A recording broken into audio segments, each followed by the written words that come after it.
I think Gustave is doomed no matter which ending you choose. There is no happy ending for him. Even if he wins, he still loses, because his very existence, along with everyone else trapped inside the canvas, is fundamentally cursed.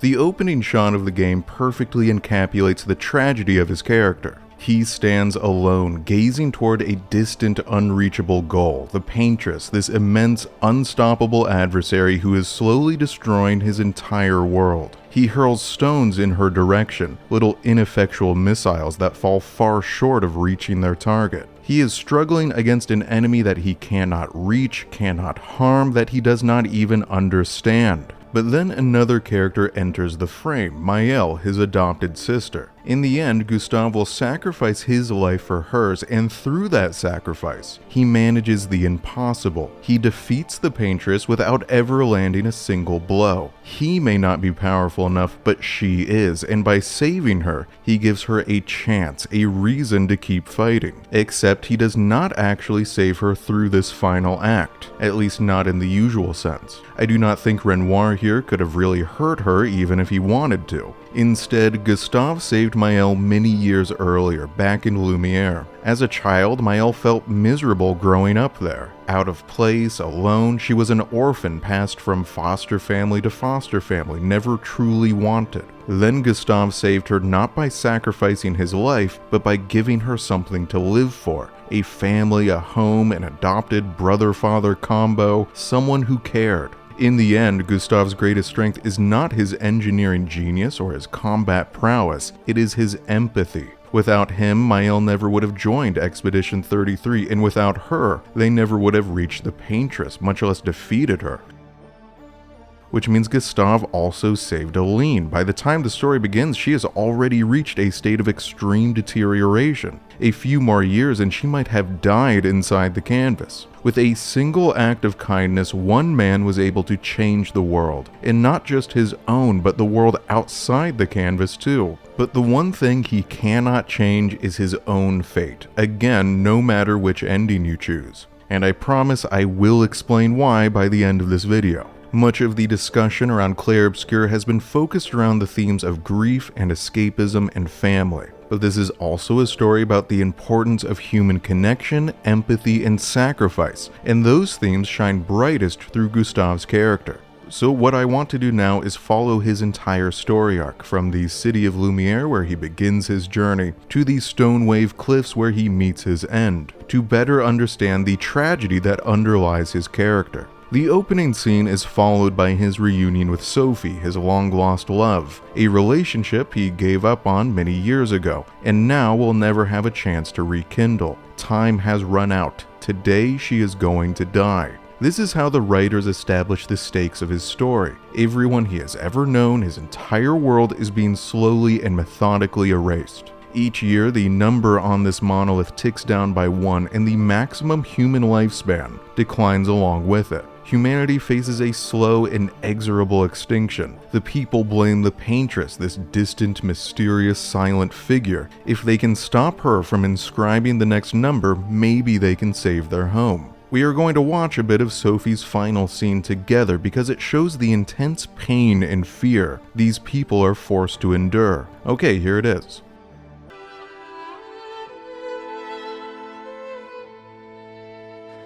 I'm here.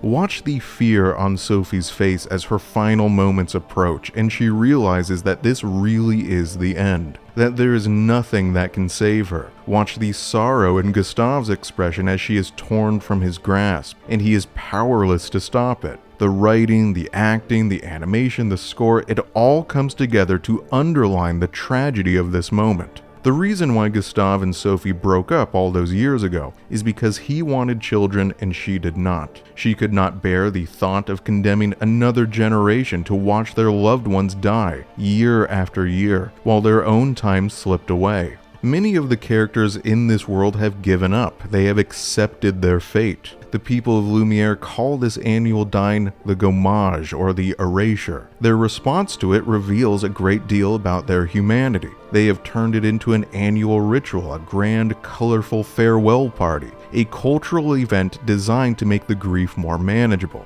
It allows them to assert some level of control over their fate. They prepare and organize and cling to routine. But still, some of them collapse in the face of death and grief, like this guy, who escapes into the comfort of alcohol. Families break apart, sons refuse to say goodbye to their fathers on their final day. But Gustave is different. In the face of the inevitable, he is one of the rare few who chooses to defy fate. He truly believes in the future. That is why he wanted children. He has spent years preparing for his expedition, studying past expeditions, learning from their failures, developing something called the Lumina Converter to give them an edge in battle. But his work extends beyond his own personal mission. He has also designed a new agricultural system to keep the city fed. He is a community-focused character deeply committed to public service. Let's talk more about his role as a historian. Gustave knows more about the expeditions than anyone else in the city. At several points during the journey, he is able to identify the ruins of earlier teams. He will say things like, "Oh, those are the remains of expedition number whatever. They're the ones who used boats or flying machines or these stupid giant Ferris wheel vehicles." And like, come on guys, I get that you're desperate, but those were never gonna work. They are ridiculous. Okay, but what does this reveal about his character? Well, I have spoken in other videos about the connection between control and knowledge. For example, in my video on Odin, the villain of God of War Ragnarok, he was a character who felt powerless over his fate, and he sought ultimate knowledge as a way to regain control. He believed that by knowing his destiny, he could master it. And I think Gustave is doing something similar. His world is haunted by all of these questions without answers. What is the Paintress? Where did she come from? Why is she doing this to them? How is she doing it? He cannot study the Paintress directly, but he can study those past expeditions, their plans, methods, routes, and failures. The more he learns, the more in control he feels. However, this effort is ultimately futile. The day after the gommage, Expedition 33 sets sail. Exciting, triumphant music plays as the ship leaves the dock and our characters begin their journey. But almost immediately upon landing, Gustave is forced to confront how little he truly knows. Within minutes, most of the expeditioners are slaughtered by an old man who should not even exist. He should have gommaged decades ago. We find past expeditions petrified, their life force trapped in stone, Nevrons that can speak, and Maël is transported to an interdimensional manor overseen by a silent, Paintress-like figure known as the Curator. The outside world turns out to be far stranger than he ever could have imagined. The questions only multiply, and for Gustave, they will never be answered. He dies before any of these mysteries are resolved.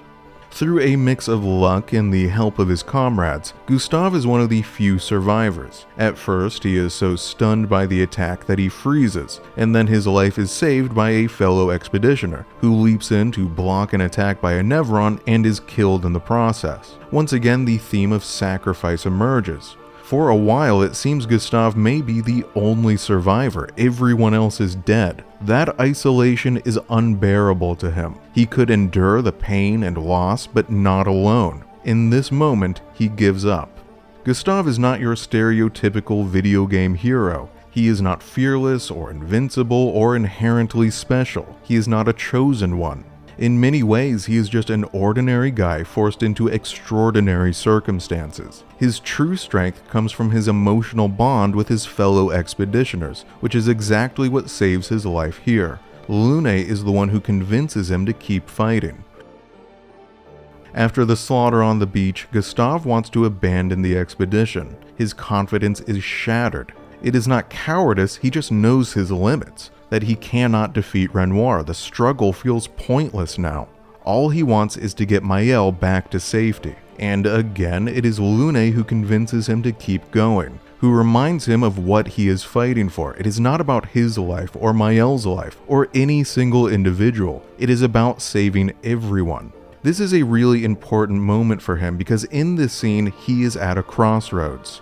Either give up and turn around or keep on fighting. He chooses to set aside not only his own safety, but his family's too, for the sake of everyone back in Lumiere. That is the sort of thing heroes are made of. Moving forward, he reunites with Maëlle in the manor and they continue the expedition. The tone of the journey begins to lighten. They find another survivor. They meet the Gestrels and Esquier and Francois, who are all really silly. It begins to feel like they might actually succeed. Maybe everything will work out. But of course, that is not how his story ends. As I discussed in the intro, when they are confronted by Renoir again, Gustave chooses to sacrifice himself to give Maëlle a chance to escape. He stands against an opponent he knows he cannot defeat. His most powerful attack, this huge strike of lightning, does not even leave a mark.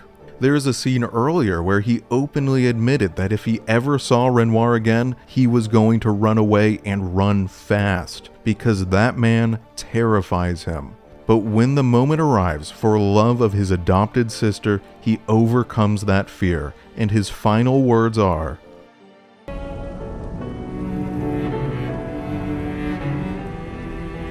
those who come after." Right?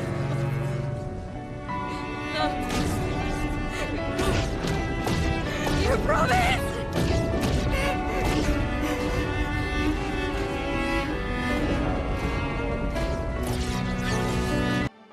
The words, "for those who come after," defines the struggle not just of Expedition 33, but of all the expeditions. This is where the theme of sacrifice really comes into focus. Since the time of the fracture, thousands of expeditioners have risked their lives to save their city, many with no expectation of survival themselves. For example, Expeditions 69 and 70 were climbing expeditions. They traversed the entire continent, climbing mountains, scaling cliff faces, placing hundreds of handholds and grapple points in a grueling effort to forge a path for later expeditions to follow. It is thanks to their sacrifice that Expedition 33 is able to reach the Paintress. Or Expedition 35, who with their final breath built a stone bridge from their own petrified bodies for later expeditions to cross. I mean, holy crap, that is crazy. This willingness to sacrifice is, I think, the greatest evidence of their humanity. As I mentioned earlier, Gustave's death sets a series of events into motion that changes the world. After his murder, Maëlle becomes consumed by a desire for revenge, which drives her very literally to the ends of the earth. Without his death, she may never have had the will to reach the Paintress. However, what none of them realize, and what makes this a tragedy, is that the expeditions were doomed from the start. Not only are they targeting the wrong enemy, the Paintress is actually the one keeping them alive, but they were never meant to exist here at all. They were forcefully inserted into a world in which they do not belong, for selfish reasons, as an unhealthy coping mechanism for a single woman's grief. I think it is interesting to speculate how Gustave would have responded if he lived long enough to learn the truth. We can look to the example of Verso, who, as revealed in this journal entry, was once very similar to Gustave, someone who tried to defy fate, who believed in the future and in their right to exist. But Verso also knew the truth, this lie they are all trapped inside, and over time, that knowledge tortured him. He began to question whether he was even real, if his existence was a mistake. He felt like, just by continuing to exist, he was hurting the people he cared about most. It made him miserable until he no longer wanted to live at all. However, Gustave has something that Verso does not. To understand what that something is, let's watch another scene together. This one takes place earlier in the story, after Maëlle's first encounter with Painted Alicia and Renoir, when she is overwhelmed and confused by what is happening to her. Gustave tries to comfort her and pay close attention to the advice he gives. It reveals something essential about him and highlights the contrast between his character and Verso's. Okay, here it is. Yeah. I hate it too. Things we don't understand. They just make us feel small and powerless. But it helps, you know, to focus on the things I do understand, on the people I care about and who care about me. And, you know, now I feel a little less lost, because at least we're lost together. It is genuinely thoughtful advice. When you feel lost, frustrated, or hopeless, do not let yourself get trapped in those emotions. Focus on the things you can control, questions you can answer, the people who do care about you. And Maëlle in particular needs to hear this. Previous scenes portray her as someone who fixates on negative emotions. That is a major reason why she chooses to stay within the safety of the canvas at the end. She struggles with spiraling feelings of guilt over Verso's death that she cannot break free from.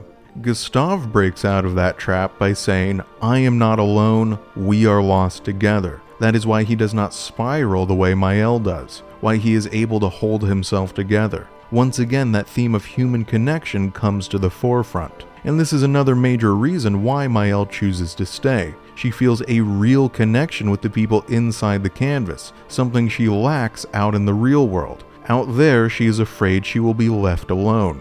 That is the difference between Gustave and Verso. Gustave has the entire city of Lumiere behind him, whereas Verso is alone. He does not even have his family anymore. His choice to destroy the canvas alienates him from everyone. He cannot connect with the other expeditioners in the way that Gustave can. I also think that Gustave had a better chance than anyone else of convincing Maëlle to leave the canvas for her own good. Her father and Verso both have to resort to force, but Gustave, with his empathy, emotional intelligence, and ability to connect, might have found another way. Some kind of middle path where no one had to lose everything. By killing Gustave, Verso ironically doomed himself. In this way, cruelty is shown to beget only worse cruelty down the line. Only kindness and empathy can break the cycle of grief that all of these characters are trapped in. But here we have to discuss this question of personhood and what makes someone real. Is the connection Gustave forms with Maëlle and the others actually meaningful if he is not a real person? Does he have any right to exist? Is he a living, sentient being, or just a magical construct mimicking emotion without ever feeling it, like an NPC in a video game? Reading the comment sections on these videos has been interesting. Some players are convinced that the inhabitants of the painting are not real at all, and that characters like Renoir and Clair are fully justified in erasing them, because hey, you cannot kill something that was never alive to begin with, right? Others take the opposite view, that the painted characters are just as real as anyone else in the story, and that Renoir and Clair are terrible, evil monsters for what they do. And then there is the metatextual perspective. There is a story in a story here. You could argue that we, the players, by becoming so attached to these characters, by picking sides and arguing with each other about the fate of fictional people, are becoming emotionally caught in the world of Clair Obscur in the same way that Maëlle is caught in the canvas. So I know you are just begging to find out. Fat Brett, what do you think with your big fat smart brain? Now, this may come as somewhat of a shock to you, but as a child, I was a fat, ugly loser who did not have any friends. And so naturally, I was a big fan of the Matrix films. In the first Matrix movie, the character Morpheus delivers this little monologue where he says, "What is real? How do you define real? If you're talking about what you can feel, what you can smell, what you can taste and see, then real is simply electrical signals interpreted by your brain." That idea has stuck with me for years, that reality could be subjective, a construct of the mind. And in some ways, the canvas in Clair Obscur is very similar to the Matrix in The Matrix. However, in that movie, there are clear technical and scientific boundaries between what is real and what is not. There is the ordinary-looking world of the simulation, and then there's the post-apocalypse of the real world, and never shall the twain meet. The artificial programs of the Matrix are initially described as only simulating life, but even that gets murky. From the beginning, Agent Smith appears to express a greater range of emotion than his fellow agents, and as the trilogy progresses, we are introduced to programs that defy their code, who fall in love and even have children. In Clair Obscur, the distinction is even more complicated, because this is not a world of science or computers, it is a world of magic. The writers never provide a clear rulebook for how life inside the canvas works. We do not know if it is the magical equivalent of a soulless simulation or something more. Unless the writers of the game declare otherwise, it is totally plausible that these magical painters may be able to create actual sentient life inside the canvas.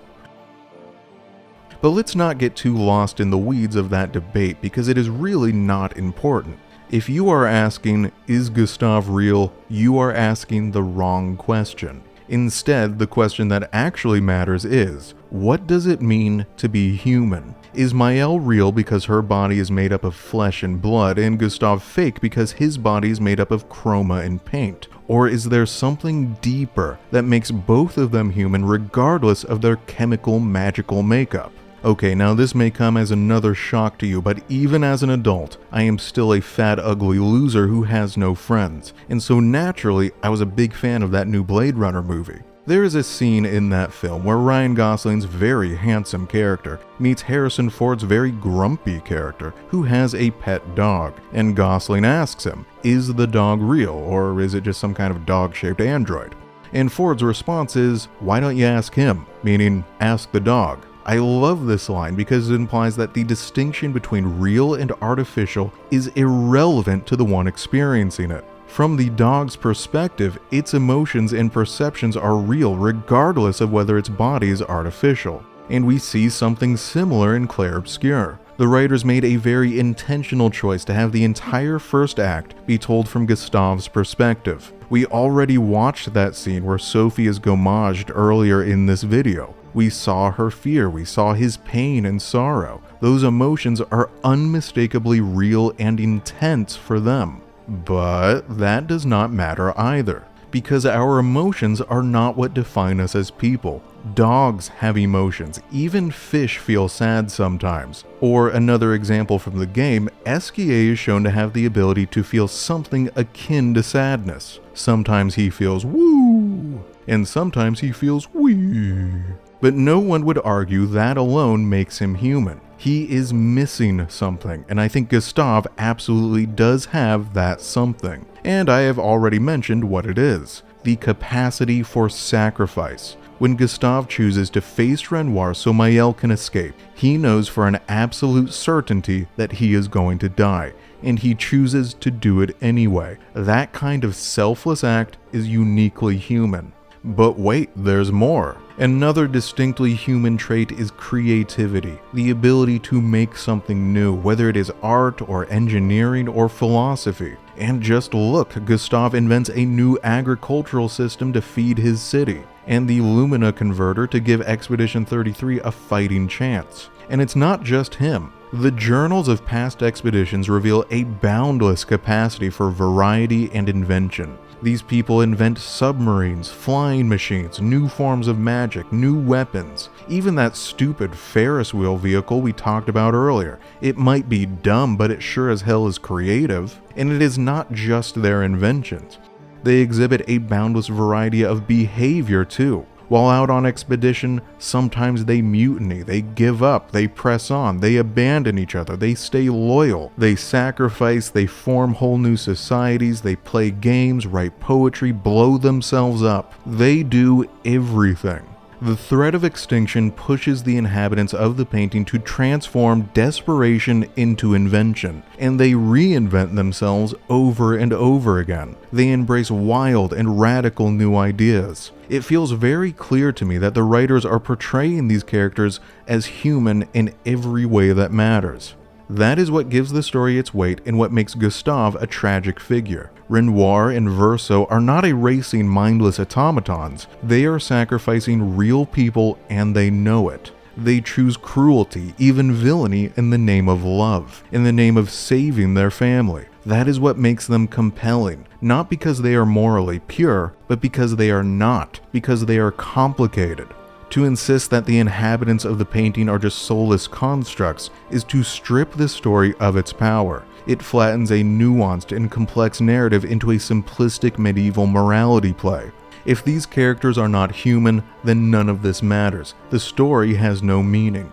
So with all of that said, you might assume that I prefer Maelle's ending, where Gustave and the rest of the people of Lumiere are restored and allowed to live forever and ever in painted paradise. But you would be wrong.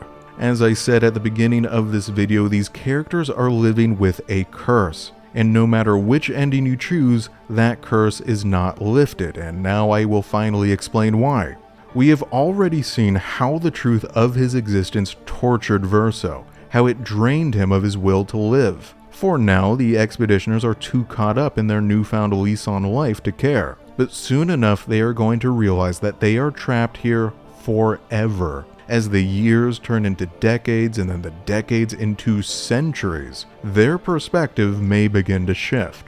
Lune, a character defined by her curiosity, is already showing signs of restlessness. She longs to know about the outside world. Maelle has promised to paint it for her, but how long will that facsimile of reality be enough? How long until her curiosity turns into frustration, and paradise begins to feel like a prison? Will Gustave really be satisfied to spend an eternity here, going to parties, putzing around with his girlfriend, forever and ever, with nothing to strive for, nothing to invent, because his painter friend can just instantly conjure anything he wants into existence on a whim? As I said earlier, it was the threat of extinction that pushed the expeditioners to take risks, to create, to evolve. The Gestrels and the Grandis and Esquier are content to stay inside the simple world of the canvas forever because they are simple creatures. But humans need more. I think there is some truth in the idea that people need adversity, something to struggle against to reach their true potential, to feel like their lives matter.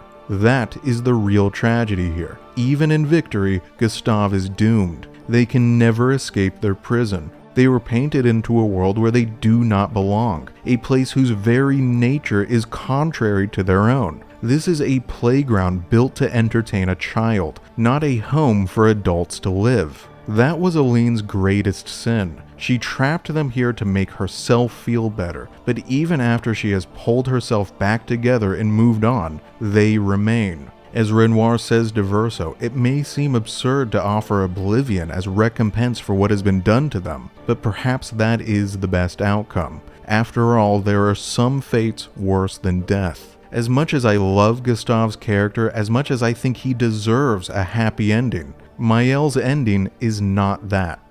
And so ends yet another Clair Obscur character analysis. Just like with the last two videos, I intended for this to be my final one. But you know what? I kind of love this game. These characters are all so freaking beautiful and broken, it just tickles something deep down in my fat black heart. So I'm gonna do one more, goddammit, and nobody can stop me. Next time, we will take a look at the other two survivors of Expedition 33, at Lune and Ciel.